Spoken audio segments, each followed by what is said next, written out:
Dans un petit village africain, niché au cœur de la savane, vivait une jeune fille nommée Kadi. Elle était belle, douce et respectée dans la communauté pour sa gentillesse. Son père, un chef local, était un homme respecté qui veillait avec attention sur ses enfants. Un jour, lors d'une fête traditionnelle, Kadi rencontra Mamadou, un jeune homme du village voisin. Il était fort, intelligent et ses yeux brillaient d'une lueur mystérieuse. Leur rencontre fut instantanée, et une forte connexion naquit entre eux. Ils se retrouvaient souvent près du grand baobab, où ils se racontaient leurs rêves, leurs espoirs et leurs peines. Mais, comme dans beaucoup de villages, les traditions étaient un poids lourd, imposant des règles strictes à ceux qui voulaient se marier. Le père de Kadi, très respecté dans la région, avait arrangé un mariage pour sa fille avec un jeune homme de sa propre lignée, un autre chef de village, nommé Kofi. Ce mariage avait été prévu depuis la naissance de Kadi, et il était impensable de le remettre en cause. Ce n'était pas juste une question d'amour, mais aussi d'alliance et de respect des coutumes ancestrales. Kadi et Mamadou, pourtant, ne pouvaient se résoudre à abandonner leur amour.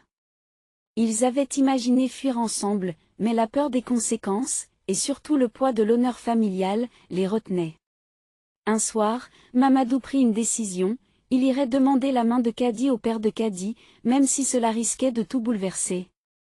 Mais avant qu'il n'ait eu le temps de lui parler, son propre village apprit la nouvelle de la relation secrète, et la pression des deux communautés se fit insoutenable.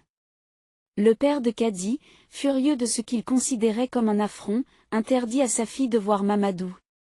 Il lui expliqua que l'honneur de leur famille et l'équilibre entre les villages dépendaient de ce mariage arrangé. Le cœur brisé, Kadi dut obéir.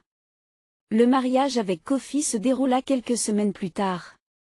Mamadou, dévasté, s'éloigna du village, mais son amour pour Kadi ne disparut jamais. Les années passèrent, et Kadi, malgré sa vie avec Kofi, n'oublia jamais Mamadou. Elle vivait avec un cœur en peine, cherchant à combler le vide laissé par cet amour interdit. Mamadou, quant à lui, se lança dans une vie de voyage et de découverte, mais au fond de son cœur, il portait le poids de cet amour inachevé. Il revint plusieurs fois au village, espérant voir Kadi, mais à chaque fois, il se retrouvait à la porte de la souffrance et de la séparation.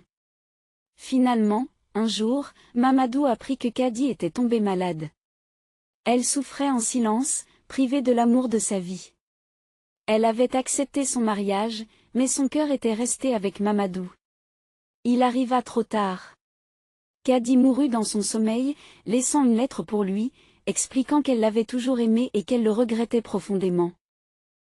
Leçon, les coutumes et les traditions peuvent parfois séparer les cœurs, mais l'amour, lui, ne connaît pas de barrière. Il est important de respecter les valeurs qui nous sont chères, mais il ne faut jamais oublier que l'amour véritable ne se mesure pas à la tradition ou à la contrainte, mais à la liberté du cœur. Parfois, les sacrifices que l'on fait pour honorer les coutumes peuvent coûter plus cher que ce que l'on imagine. Il est essentiel de trouver un équilibre entre l'amour et le respect des traditions, sans jamais perdre de vue ce qui est vraiment important. Like et partage la vidéo.